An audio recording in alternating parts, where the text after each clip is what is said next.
আমরা যা করছি স্বরাষ্ট্রমন্ত্রী আইজিপি নির্দেশিত করতে, এর বাইরে এক বিন্দু করে। তারা তো এটা এখন স্বীকার করে না। একটু নেত্রীও তো বিরক্ত হয়েছে। প্রধানমন্ত্রী যখন এগুলো বলতেছিলেন তখন তো হোম মিনিস্টার ওখানে স্যার, এখন যদি ওনারা যদি সেন্টার না দেয়, মানে এখন হোম মিনিস্টার প্রধানমন্ত্রী বলতেছে, উল্টা তো তুমি দোষার উপর।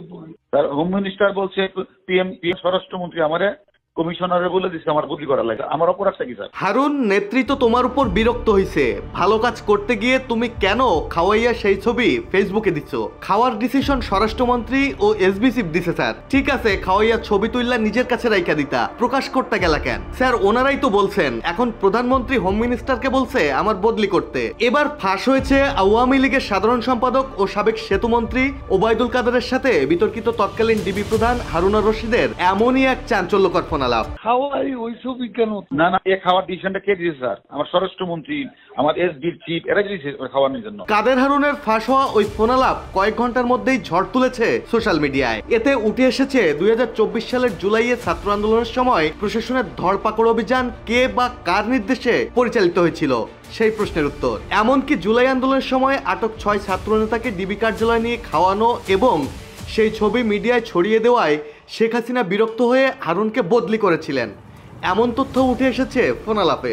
না না, ওনারা তো বলছে প্রকাশ করার জন্য স্যার। মনির স্যার এসবি চিফ স্যার জিজ্ঞাসা করেন স্যার, মনির স্যার বলছে কিনা। জীবন অবাক না করলে কে করবে? 28% মিল্ক ফ্যাটের অবাক করার সাথে ফ্রেশ মিল্ক পাউডার। জীবন অবাক করুক প্রতিদিন। ফোনালাপের শুরুতে অতিরিক্ত ধরপাকড় ও আটক ছাত্র নেতাদের খাওয়ানোর ছবি ভাইরাল করায় তৎকালীন প্রধানমন্ত্রী শেখ হাসিনা ক্ষুব্ধ এবং তা নিয়ে হারুনকে দুষতে শুরু করেন ওবায়দুল কাদের। সে সময় হারুন সাফ উত্তর দেন, তিনি যা করেছেন তা স্বরাষ্ট্রমন্ত্রী আসাদুজ্জামান খান কামাল ও এসবি প্রধান মনিরুজ্জামানের নির্দেশে।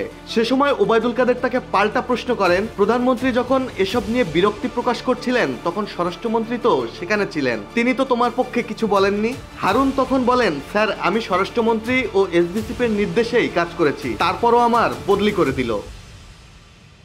ডিবি প্রধান থাকাকালে নানা কারণে বিতর্কিত ছিলেন হারুনুর রশিদ। তার বিরুদ্ধে অভিযোগ ছিল তিনি পুলিশ কর্মকর্তা হয়েও তৎকালীন আওয়ামী সরকারের ঘনিষ্ঠ নির্দেশে কাজ করতেন। বিরোধী দলীয় নেতাকর্মীদের গ্রেপ্তার ও নির্যাতনেও তাকেই ব্যবহার করা হতো। বিরোধী রাজনৈতিক নেতাদের ডিবি কার্যালয়ে ডেকে এনে নির্যাতনের পর খাবার খাওয়ানো এবং সেই ছবি প্রচার করার ঘটনায় যুক্ত থাকার অভিযোগে একাধিকবার বিতর্কের মুখে পড়েছেন হারুন, যে কারণে তখন অনেকেই ডিবি কার্যালয়কে ব্যঙ্গ করে হারুনের ভাতের হোটেল নামে ডাকতেন। গত বছরের 5 আগস্ট শেখ হাসিনা সরকারের ক্ষমতাচ্যুতির পর আওয়ামী লীগের শীর্ষ নেতাদের মতোই আত্মগোপনে রয়েছেন সাবেক দাপুটে পুলিশ অফিসার হারুনুর রশিদ। যদিও ফাঁস হওয়া ফোনালাপটির সত্যতা এখনো নিশ্চিত হওয়া যায়নি।